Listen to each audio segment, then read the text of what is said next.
T-Learning saison 2 est un programme de formation conseil à la croisée du handicap et de l'entrepreneuriat pour les travailleurs indépendants handicapés, les TIH. Ce programme est réalisé par l'Inclusion avec le soutien du préfet des Hauts-de-Seine, de Veolia, de l'AGFIP et de la Fondation Malakoff Humanis Handicap et en partenariat avec HUP Entrepreneurs. Chers entrepreneurs, chers TIH, dans ce module 35 de T-Learning, nous nous intéressons au handicap invisible ou difficilement perceptible dans la vie professionnelle. À l'issue de ce module, vous aurez des points de repère sur les questions suivantes. Quelles sont les difficultés rencontrées par les personnes en situation de handicap invisible?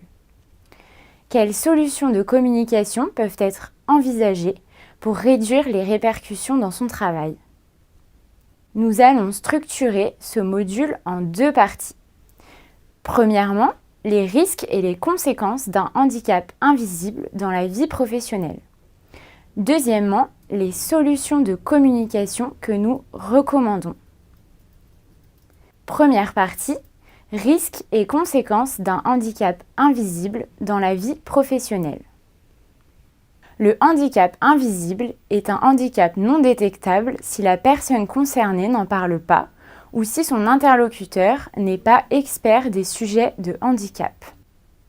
Selon l'APF France Handicap, 80% des handicaps déclarés sont dits invisibles, soit plus de 9 millions de personnes concernées avec des handicaps divers comme la déficience auditive, les troubles cognitifs ou encore des maladies invalidantes telles que la sclérose en plaques, la maladie de Crohn ou la fibromyalgie. Pourtant, une étude réalisée par l'AGFIP en 2021 a montré que la proportion de handicaps invisibles est sous-estimée par les sondés. En effet, 73% des employeurs estiment que les handicaps invisibles représentent 40% ou moins des personnes en situation de handicap. Du fait de l'imperceptibilité du handicap, il est courant que les personnes avec un handicap invisible décident de ne pas évoquer cette situation de peur des préjugés, de la stigmatisation, voire d'un refus d'embauche, d'un licenciement pour inaptitude ou pire, d'un déni de handicap de la part de leur interlocuteur avec des propos tels que « vous n'avez pas l'air handicapé ». Prenons l'exemple d'une personne ayant une sclérose en plaques. Son handicap entraîne une fatigue chronique et la contraint à de nombreux rendez-vous médicaux. Pour autant, elle peut décider de ne pas en parler car elle ne souhaite pas se justifier, surtout si le rythme de ses rendez-vous médicaux est gérable et n'a pas de retentissement particulier sur son travail. En revanche, elle doit gérer la fatigue, qui est toujours présente. Les personnes en situation de handicap invisible dissimulent souvent leur handicap parce que les explications peuvent être complexes, voire même déclencher des humiliations. Cela engendre une tendance à la minimisation ou à la non prise en compte des conséquences du handicap par les autres, mais également par la personne concernée. Et cette minimisation peut entraîner une véritable souffrance. Dans la vie personnelle comme professionnelle, cette difficulté de perception du handicap engendre souvent une solitude dans la gestion des conséquences du handicap et une charge mentale liée au fait de taire cette situation. Ainsi, la vie professionnelle peut être considérablement perturbée, voire empêchée car aucun aménagement du poste de travail n'est proposé. Par ailleurs, les handicaps invisibles font généralement moins l'objet d'une reconnaissance administrative et les aides à la compensation peuvent sembler plus difficiles à obtenir ou moins légitimes, ce qui engendre un taux élevé de non-recours. Deuxième partie, les solutions de communication que nous recommandons. Comme évoqué dans le module 1, parler handicap lors d'une réunion commerciale, nous vous conseillons d'informer votre client de votre situation de handicap, visible ou non, en abordant vos besoins spécifiques. Bien entendu, faites-le si vous êtes suffisamment à l'aise. Sinon, préparez votre discours et entraînez-vous.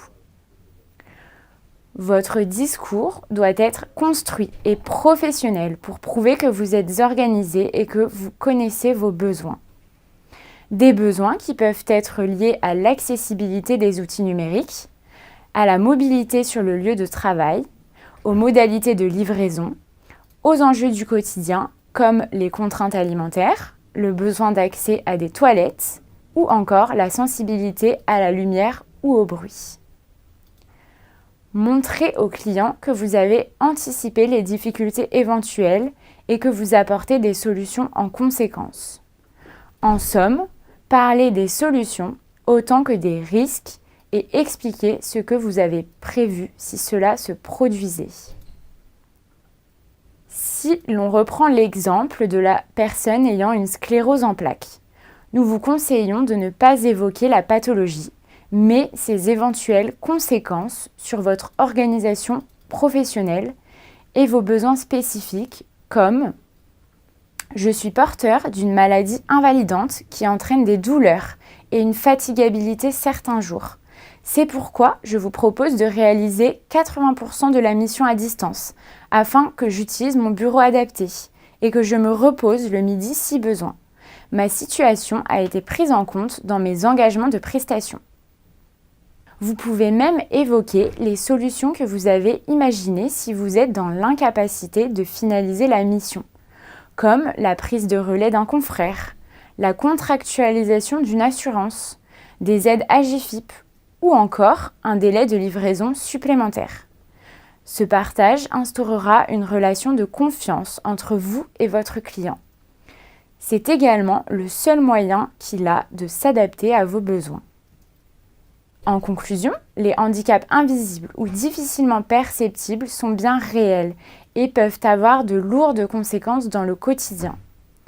La pleine reconnaissance de ces handicaps invisibles passera par un changement de regard des personnes non concernées pour dépasser les apparences et rendre les droits des personnes concernées effectifs. Avant d'y parvenir, nous vous conseillons de parler de vos besoins spécifiques et des solutions pour y répondre. Votre client pourra s'adapter et par ailleurs, vous allégerez votre charge mentale.